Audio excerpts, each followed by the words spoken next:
Welcome to Relatable Wisdom, the podcast where real people share timeless ideas. I'm your host, Wisdom Okonkwo, and in every episode we dive into the philosophies, quotes, points, and life lessons that shape how we live, think, and grow. No matter where you are in life, this show is here to remind you wisdom is everywhere, and it's always relatable most of the times.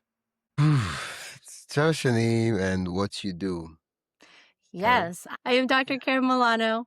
I am a psychologist and infant, family, and early childhood specialist, and I help parents create a parenting roadmap that I wish every single family had. Wow, thank you for accepting my invitation to be a guest on the podcast, Yes, Karen. thank you for having me.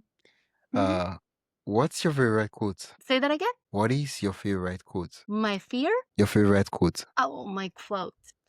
One of my favorite quotes is change the way you look at things, and what you look at is going to change. Not in those exact words, but that one is by Wayne Dyer, and I believe that one wholeheartedly because it's in my perspective, it is all about perspective. It's the way you look at things, the way you process things that really makes a difference in what shows up in your world. When you change the way you look at things, the things you look at change. Fantastic quote. Makes sense. Yes.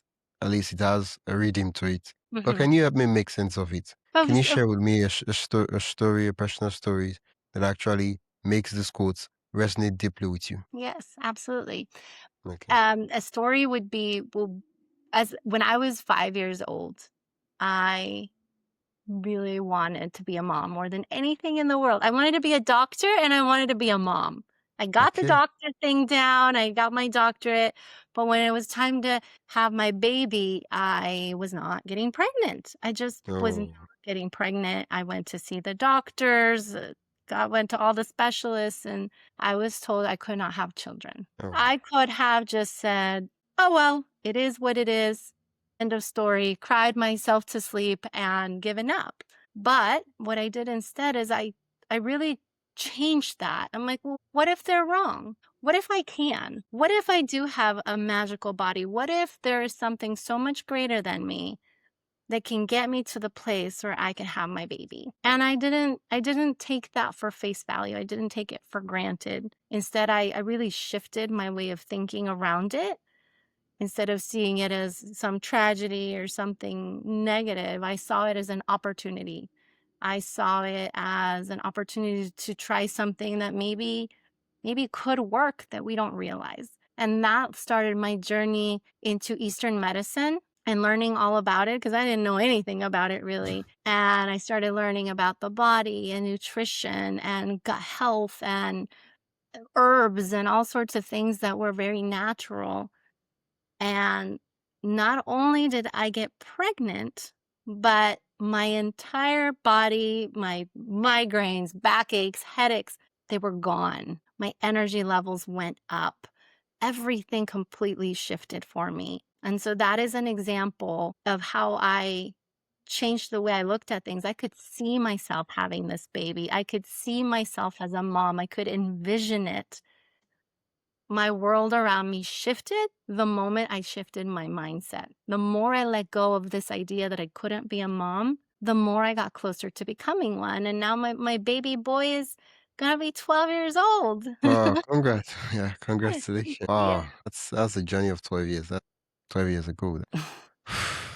Why you It's just saying this, I was like, it's the kind that's why I like these quotes, right? Where people share their quotes and they really they spice it up with their actual lived experience. Yes. I love that you asked to share a quote. I definitely think that we are limitless beings with more power than we realize that we have. And when we can tap into that, when we can see it, when we can feel it, when we can visualize it, the steps we need to take to get to wherever we want to go always show up.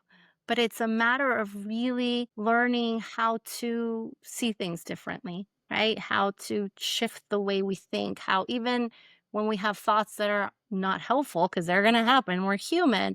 It's like, how can we take that and turn it into something that becomes a platform for positive change. Yeah. See, change the way you look at things and the things you look at will change. Right? I feel that there are a couple of interpretations of that quote. I'll explain what I mean, and you tell me which one you think is the best interpretation of the quote. Yes. The first one is, if you change the way you look at things, the things you look at will change, which is what that means is that if, for example, in this room, right, there are different gadgets and things, right? If I change the way I look at things, instead of looking at the laptop, maybe I'll start looking at the lights that I'm using. Like, that's the first interpretation. The second interpretation is, if you change the way you look at things, the things you look at change, which simply means that if I'm looking at the laptop, right, and if I change the way I look at things, instead of seeing a laptop, right now I'm seeing a traveling device that allows me to connect with someone from where are you calling from? Dr. I'm in Karen. California, United Okay, States, so California. Yeah. yeah, talk to someone from California, and I'm like, yeah, I'm like, if I was to meet, travel to California for us to do an in-person interview, ooh, the logistics, that would be Right? really, really stressful. But yeah, we are doing it. So what I want to get clear is that, are you saying that when we change the way we look at things, the things we've looked at, they would change in terms of become something else, or is it that we will start seeing or looking at other things different from what we were looking at before? I need They to get that literally clear. they literally will become something else. Like literally, Okay, so physically, the same tangibly. thing, Yeah. we're looking at, right? So it's not like, oh, when we change the way we look at things, what we see will be different. Hmm. Because How do right you, now, right? So, like, so an example would be, okay, I'm trying to think of another example that might be fun to talk about. Relationships, right? We all have relationships. We all have people that have a positive influence in our lives, and there are people that irritate us or give us a hard time or we struggle with. So let's take a relationship where there's struggles, right? And when you think of like somebody, like you're in a romantic relationship and you see them and you're frustrated with them and you're like, all they do is irritate me and they don't do things the way I like, and he doesn't call me, she doesn't text me enough, and there's a lot of what you're looking at. You're looking at the other person like there's something wrong with them, right? Like they're lacking something. Like, if you only called me more, you would be a better human being, or you would be a better boyfriend or girlfriend. If you took me out to dinner more often, if you did the dishes more often, then it would be better, right? So we see that person from a place of lack, like there's something missing. We don't see them as these whole divine beings. But imagine if you could figure out a way to see past that. It's like, okay, well, maybe he didn't do the dishes, but he made dinner for me. And he came home at 5 o'clock after a busy day of work and still made dinner for me. And so what if the dishes weren't made? And you start to see the positive attributes of that person. The more you see the things that you love about them, the things that light you up, even when it can be hard to see it sometimes, the paradox is that that person will start to show up differently for you, even if you don't say a word. And what will paradoxically happen is the thing that you wanted them so much to do, let's say the dishes, next week, all of a sudden, they're doing the dishes. You're like, I didn't tell them to do the dishes. So you changed the way you looked at that person, right? You started to see them from a different place, from a different perspective. And I promise you that no matter how bad the situation, you could give me the worst situation and I will find a positive spin to it. And it's not about like thinking everything's positive and dandy. It's more like seeing everything that happens in your life as something that happens because it's going to lead us to something else. So when we look at it as more neutral, like, okay, this thing happened, but you know what? There is good in it somewhere, somehow. Even if I cannot see it, I know there is a reason for it. It's here to help me grow. It's here to help me step forward. It's here to help somebody else step forward. But there's always something positive. And when you can find that and practice it on a regular basis, the things that you want so much in life just start showing up. Literally, magically start showing up. Let's take a quick pause. If you're enjoying this conversation and want more thought-provoking ideas straight to your inbox, join the Relatable Wisdom email list. It's free, quick, and filled with bite-sized insights, inspiring quotes, and behind-the-scenes reflections from our guests. Just head to relatablewisdom.com/join. That is relatablewisdom.com/join, or tap the link in the show notes. And hey, subscribing to the podcast helps more than you think, and it's free. So if you haven't already, hit that follow button wherever you're listening. All right, let's get back to the conversation. When you said the quote, change the way you look at things, it's simple. Everybody knows what it means to change something, to look at things. Everybody understands what it means to look at things. But I feel like we don't really understand it because, I mean, it's not been working for a lot of us. So we need to ask you, when Yeah. you say change the way you look at things, are you saying that uh, if I was looking at this thing like this, now I should train to be looking at it like this, and then I open my eyes very big, like, oh, is that what? Like when you say you look at things, like, can you tell me what it means to look at things without using the word "look," so that we can really, really Yeah. How crystallize your about idea of what we're talking about? using the word perspective? It's the perspective of the situation.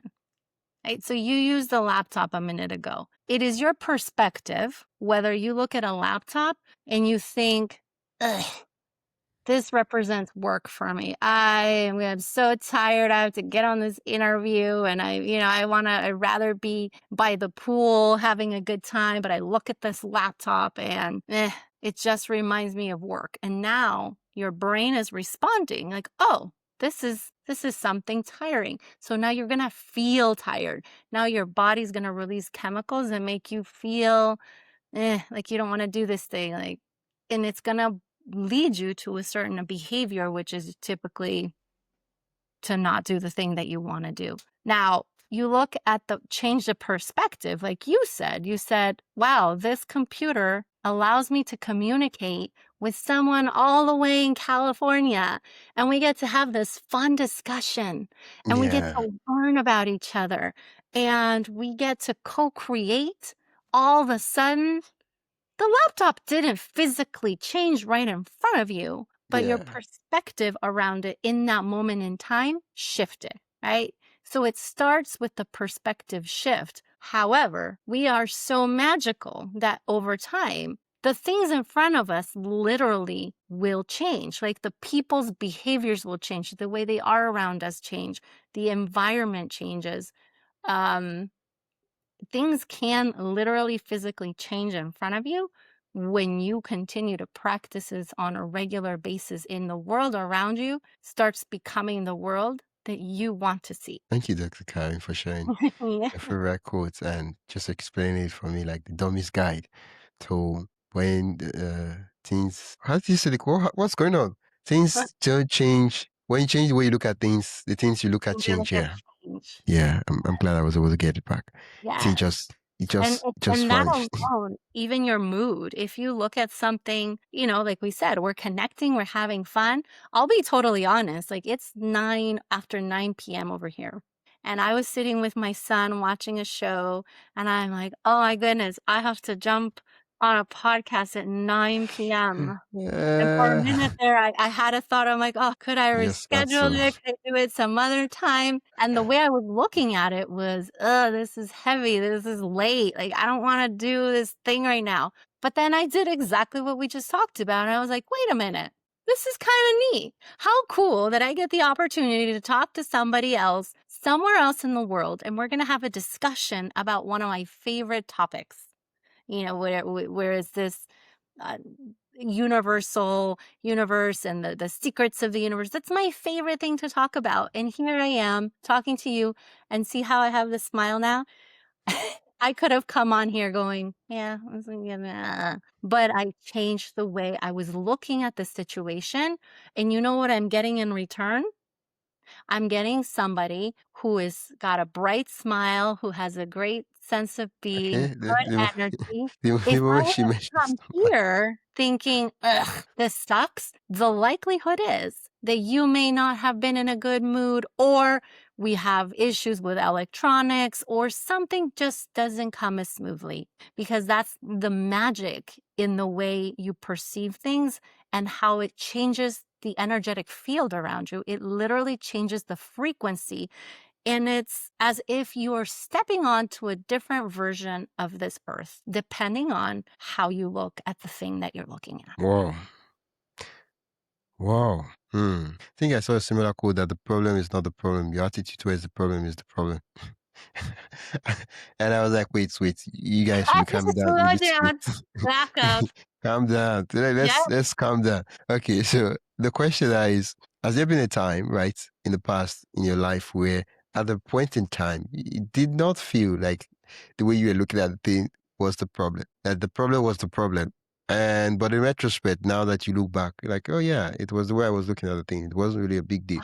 But at that 100. point in time, it was like, no, don't tell me that nonsense that the way I look Oh, at things is to this day, I still, when I call my friends or have conversations with other people that really understand the quantum field and energy and how this whole thing works, I will say it. I'm like, I wish I didn't know any of this. I'm just human right now and I'm angry. And no, it's his fault or her fault. And I don't want it to believe that I have that kind of power. I just want to pout. I just want to be a victim. And then that goes away. And then I'm like, wait a minute. Do I really want to live a life where I'm a victim and I'm powerless? Why?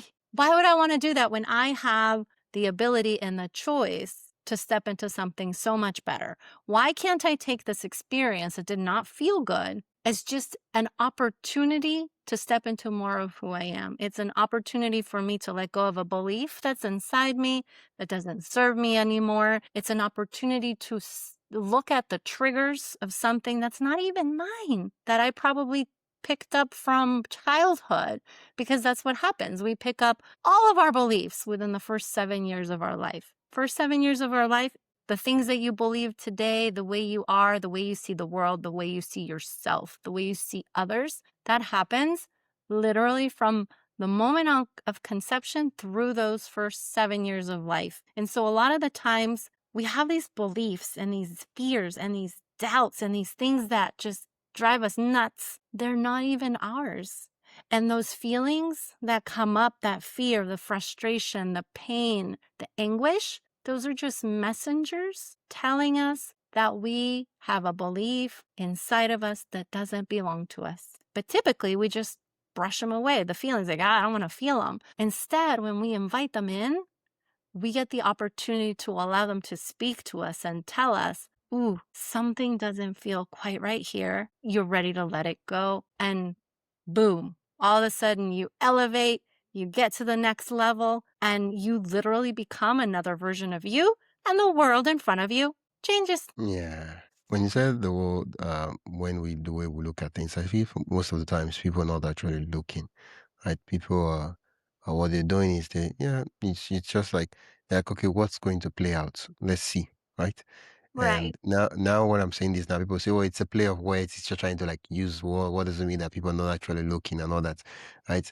Uh, there's a story you just shared, which was when you wanted to you loved kids, right, while you were young, and so when it was time for you to like um, have your own kids, it was a struggle. Using the word "it was a struggle" is an understatement. I know the way you just told the story sounded like Anguish. it wasn't really a big of a deal, but I know that at that point in time, it was It really was like someone died every month. yeah. Mhm. Now, at that point in time, a lot of persons still they'll say, okay, I mean, this is what the doctor said. I can't have a child of my own. Well, it is what it is. I'll move on, right? And now this is not just with kids and all that, right? This is Anything. when we say the word when we put a statement, it's a closed is a concluded project, right? We're done with it. So I can't have kids. I can't start a business. I can't run a podcast or You stuff got like it. that. It's a Hmm. business. But now we're like, okay, how can I have kids? I mean, despite all this, I know this is this, I know, but how can I? How can I this now? You're like, okay, yeah, there is this medicine. And so it opens this path to Yes, stuff like that. It gets you looking and say, oh, yeah, this is it, this is yes. it, this is it. And but just because you're asking the question. But You if you're got it. not asking the questions, On. yeah, Hmm. Pretty much. there's no way because now it's like, oh, we're done with it. It's just like when you're done with a project, stuff like that, you file it up in the cabinet, just put it there and like we'll move on. Yes. When you start asking the questions and you allow the responses, I believe it was Einstein that said that you can't find the solution to a problem in the same energy that created the problem, right? So if Yeah. you Yeah. stay in that energy of, I can't solve it, you will not solve it. But when you can shift that energy and start, well, wait a minute, there could maybe be a solution. You start tapping into an energy that is so much greater than yours, and whatever people believe, they believe. But I bet if we ask anybody and any listeners that they've had those moments where they just get an idea, they're like, oh, and they get the little light bulb, like, my goodness, I just had this thought, I just had this vision, whatever it is, that's a download. That is a Yeah. download that takes you to the next step. And when you ask the question and you are able to allow the answer, you will start to get these downloads of little steps to take. Now, as humans, we have a tendency to get the vision, get the download, and then we don't trust ourselves and we ignore them. And we're like, oh my Yeah. gosh, I had this great idea to start a podcast. And then we're Okay. like, yeah, but I don't think I can do it. I don't have the money. I don't have the equipment. Nobody's going to listen to me. And all those thoughts kick in. So you had for a moment that idea, but then we start to even tell ourselves, or other people tell us, like, oh, you can't do that. What are you thinking? Like, that's crazy. It's not going to happen. But when you can actually start and allow that, like, why not? You don't need to know all the answers. You just need to believe just a little bit more that it's possible. And little by little, the steps start to show up. Maybe you go to the coffee shop when you have this idea, like, oh, I want to start a podcast. I don't know how to start one. You might end up at a coffee shop, you sit down, and the person next to you is a podcaster. And you're like, no way, I can't believe. What a coincidence. That's not a coincidence. It's not. You asked the question, you allowed an answer, and you start getting these baby steps that lead you. And then you meet the podcaster, and then the resource you need shows up. And then the program that you need to run it is on sale.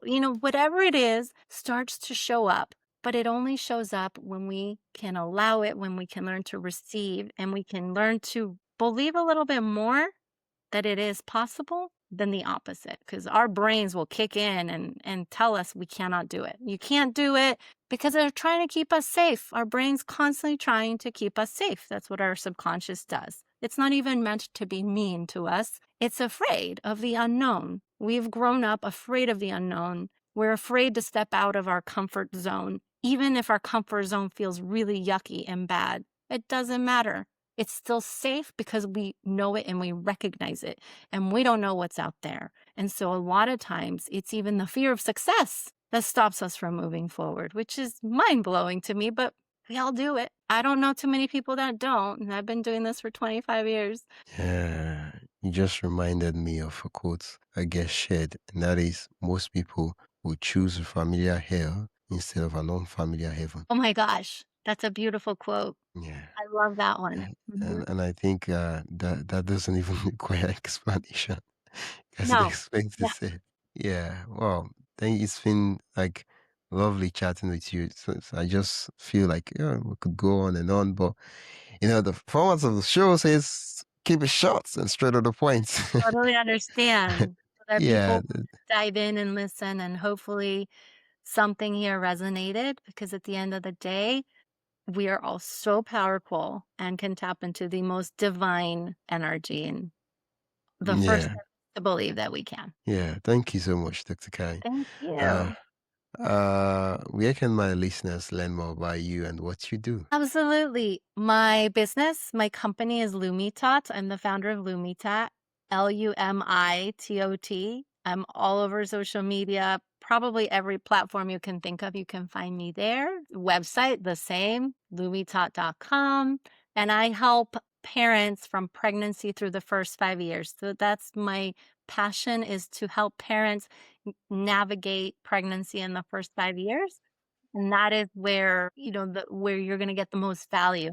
Granted, I love to just help people see the beauty and divinity within themselves, so I think no matter whether you're a parent or not, you'll always find that inspiration. Thank you so much for what you do, Dr. Kind. Thank you. Thank you for having me on your show. This was such a pleasure. You've been listening to Relatable Wisdom, and I've been your host, Wisdom Okonkwo.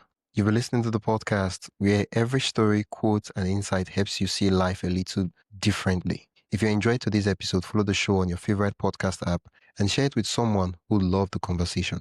For more inspiring voices and timeless wisdom, visit relatablewisdom.com. Until next time, keep living, learning, and collecting wisdom that matters most to you.